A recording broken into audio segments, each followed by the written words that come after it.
Perfect, that's actually working brilliantly. If I spray it right in the middle there, right where I don't want the water, it disappears.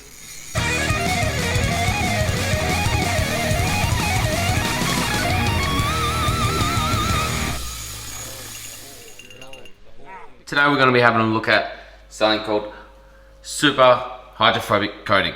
Now the thing about superhydrophobic coating is it's a really long word to say, so I'm just going to say water repellent or something like that, or I don't know what I'm actually going to say. But superhydrophobic coating makes you sound like you're trying to be smarter than you are. Basically, it's that stuff you see on all the infomercials where they spray it on things and water won't stick to it. So I have a couple of different test platforms. I have some bread, I have some MDF wood, which, as everybody knows, as soon as it gets a little bit of water on it, it soaks up and it gets soggy as hell. And stock standard cardboard. What I'm going to do is I'm going to spray half of these with the hydrophobic coating. We're going to wait half an hour, whatever it is, for it to dry, come back, and if I've got some food dye, I'll put some food dye in the water. If I don't have any food dye, I'll just be plain water, and we'll see the difference between the stuff. So, as with all good science experiments, you need to control. So we'll put a nice C on all the control subjects, and we'll put a T. Not very good at writing on bread, it turns out, on all the test subjects. Now, I've got a bit of cardboard for the spraying surface. And about this point, you're going to be wondering, what's the DIY? How are you making your own coating? Have you just bought the coating in a can? What have you done? So basically, to make our own hydrophobic coating, we're using this clear acrylic, which is just going to act as our adhesive to bond our Mr. Sheen furniture polish. So there's chemicals in there that are way too hard to pronounce, or way too hard to pronounce properly. You can find them in deodorant, a lot of different aerosols. I chose Mr. Sheen because as a polisher, you're pretty much seeing these results once you've cleaned something, but not as good. So again, crystal clear acrylic, that's just going to be what we use to bond Mr. Sheen for a bit more of a permanent fix to our 3 test subjects. And if all goes well, it should just be a case of giving the acrylic a nice spray, nice decent coat.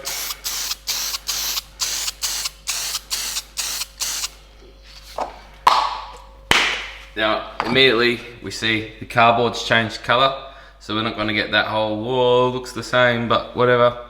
I will have a look around to see if we've got something so we can see the frost effect, but we're already looking waterlogged on the cardboard. And now it's time for Mr. Sheen.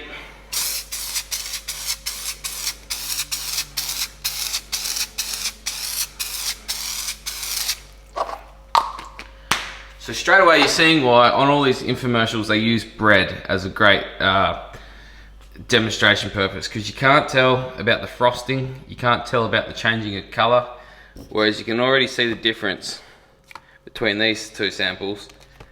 The bread looks quite similar, so that's a definite indication of why they're using them in all the infomercials. But now I've got nothing to do but sit back and wait for these to dry. For another bit of testing, we'll see how good it is actually repelling water, keeping water into a spot, and making it stick to a path. As you can see, my tape jobs aren't the best, but we'll get the general idea and the gist.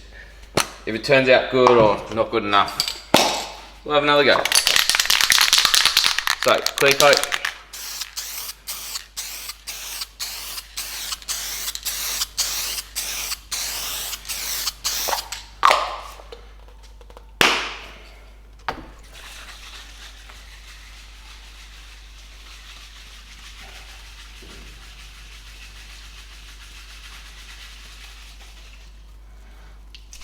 And Mr. Sheen.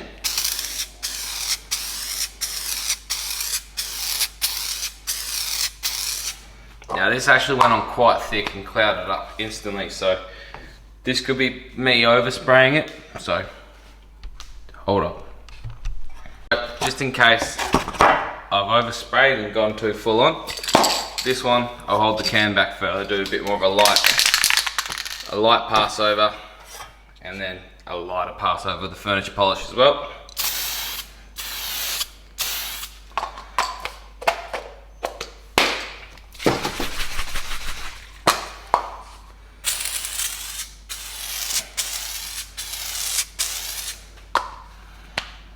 Still frosty, so we'll just have to wait for it to dry and we'll find out what happened. So everything's had some time to dry, and surprisingly the color changes a lot less now. You can just make it out if you're really looking for it. Not sure whether that means it's going to work or whether it's going to fail, but only time will tell. So we'll start off with the cardboard. This is going to be the control, and sort of soaked in, sitting on it, and then we'll put it down. Water sitting there. So now for the test. A little bit less, but still just sort of sitting on it.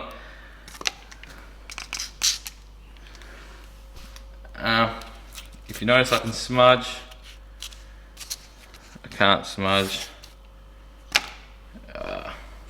Not the best results really. No more than just a clear coat of anything. We'll try with the MDF. So we'll go with the control again. It's quite beady on the control naturally, but it does soak in if you rub it a bit. Very beady on the MDF to begin with actually. Now on the test, beady, no difference to the control. Alright, control bread. We all saw that happening, didn't we? It's going to soak straight in. Test bread. It soaks straight in. So far, one big complete fail. Alright, let's try the stainless. Maybe a smoother surface to begin with might change the results. We can definitely see the coating on the stainless.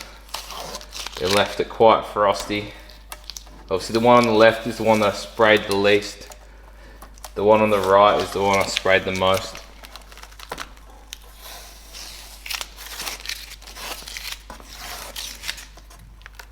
Even if this does work well, I'm not sure. I mean, the commercial product's only going to last for a little while and whatnot. It's probably a lot more refined and better than just a bit of furniture polish mixed with a bit of lacquer. But results are results, eh? Backyard science and whatnot. So we'll start off on the less sprayed one. Obviously the water should pool where you can see the tape marks, which is fine, and where you don't see the tape marks, you should just want to, actually that works quite well for that purpose. We'll see if we can just slowly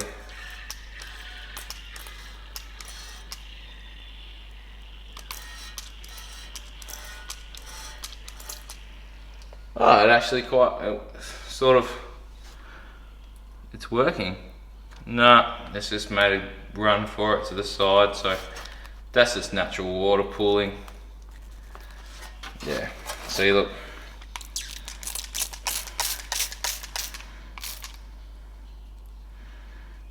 Yeah, you shouldn't want to just leave like that, so not very good.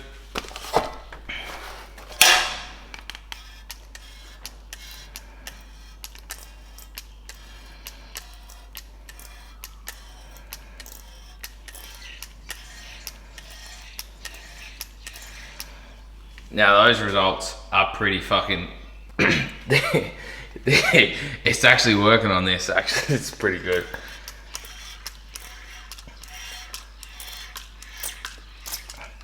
I didn't go heavy enough, apparently.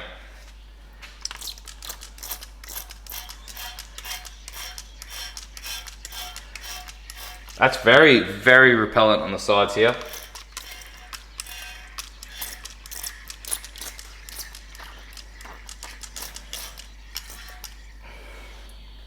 That is working an absolute treat. I'm going to try a bit more down here. This time, let's zoom in on the successful one, eh? Let's show off our successes, not so much focus on our failures.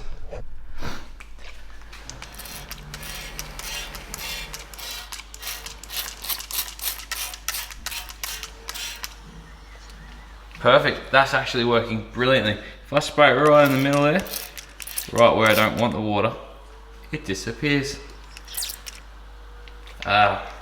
So once the bead gets too strong for its own good, too heavy, it will leave. But as you can see here, I can pull it away, go straight back in. And that's not gravity, because any way I go, the surface tension just brings it all back together. That's a success. That's brilliant. No trickery there. We're gonna have to have another go at this wood. It's already got wet, so I'm gonna have to go find some more wood to cut up and we're gonna have to try again.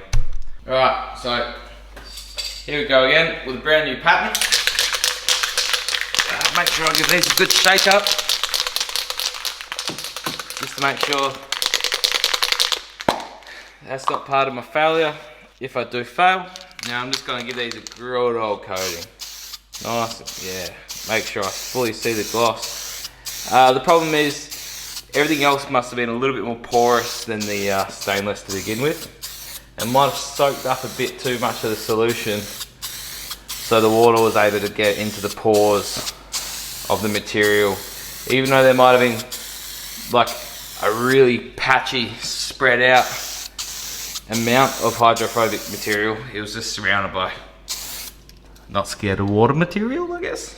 I don't know, water brave material, swimming material, whatever you want to call it. So anyway, I'm going real deep this time, giving it a nice big spray. If anything, that's too much. Quite a lot of gloss. Always clean out your nozzles, kids. Otherwise, Ron's gonna be pissed off. Alright, nice and shook up. I don't know, we're supposed to leave this to get a bit tacky. I mean, I'm pretty sure it's gonna work as a fixer. So, here we go. Same deal. More is more in this case. Caution to the wind. If it doesn't work, it's just another bit of wood, you know? Well, not happy about them spots, but that's just something I'm gonna have to live with. And we might see some sort of different result on the spots. So, you know, science. Back in about half hour, we'll see if it's changed colour and whatnot, and give it a spray and see what happens. Alright, so I sped up the process, gave it a little bit of a heat gun treatment. I'm not sure if that's where this charring sort of come from, but you can definitely see the difference between it, what's coated and what's not. But we'll see if it's hydrophobic. Same test pretty much, put it on an angle. Oh yeah, that's quite different. See how fast it runs off? It still pulls, but it doesn't stay. So we'll try it.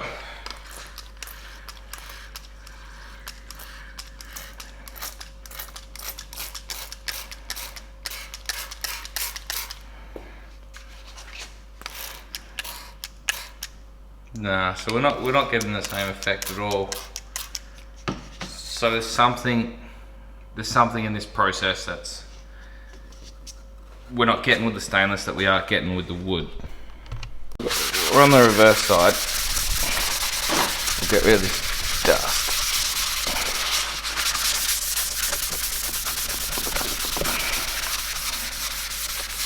Alright. So I'm thinking we might need to put a seal coat on first, which is what I'll do now. I'm not gonna waste time taping up an elaborate thing. We'll just do a nice F.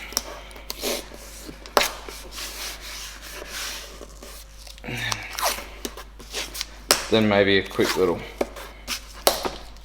box. And then what I'll do is I'll do a clear coat, let that dry, maybe a couple coats, and then once we've got a good base down, we'll try and make it hydrophobic so the water sits up and raised like we got on the stainless steel. Alright, so what I've done is I've done several layers of clear coat to give it a base. Then I did a layer of clear coat, mixed it in with the Mr. Sheen furniture polish. Mr. Sheen! And then sped up the drying a little bit with a heat gun. So you can obviously see whether it's the heat gun or what, I'm getting a way bigger variance in colour than I did on the smaller test piece. This could be drying times and all sorts, but that was the difference I got there. So it could be in fact that I went too hard on the spray of the lacquer immediately soaking in to get that discoloration, whereas these I gave it a light spray and kept the colour. So definitely I'm feeling like the base coat's one of the keys to success here with the 2-part system. I'm not 100% sure, but I think that the real stuff, which I'm gonna have to buy now just to compare and stuff, is a 2-part system as well, part A and part B. But if this doesn't work, I'm all out of ideas for how to make this plywood MDF work, so let's see what happens, eh? So we'll do this.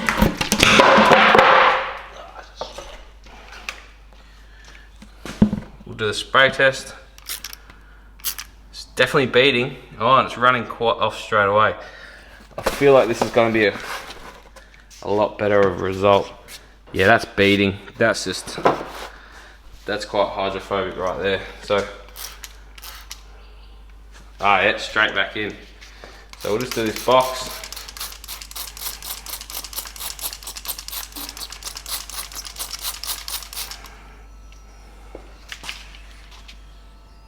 As you can see, if I spray outside the line, it drinks it back up.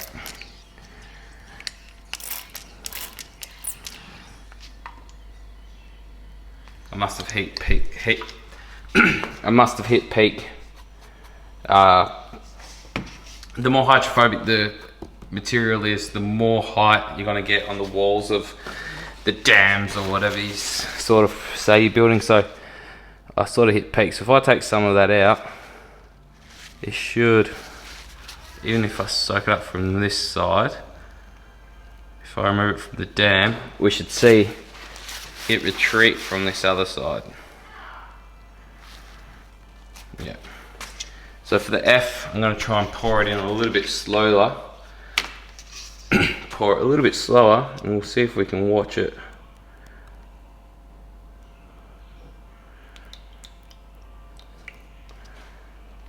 Well, it's just straight up not worked.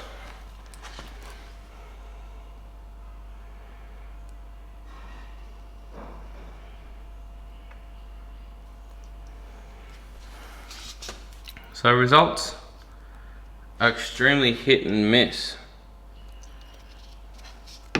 Oh, it's functioning. So it kind of needs a bit of a polish, and then you can see it work quite well. So if I give it a quick wet down and wipe down, we'll see what results we get then. I've wet and dried down the whole lot, and we'll try it. We know this was working before. So yeah, we've got a perfect square there. Now we'll try the F. Oh, a lot better results with the F now.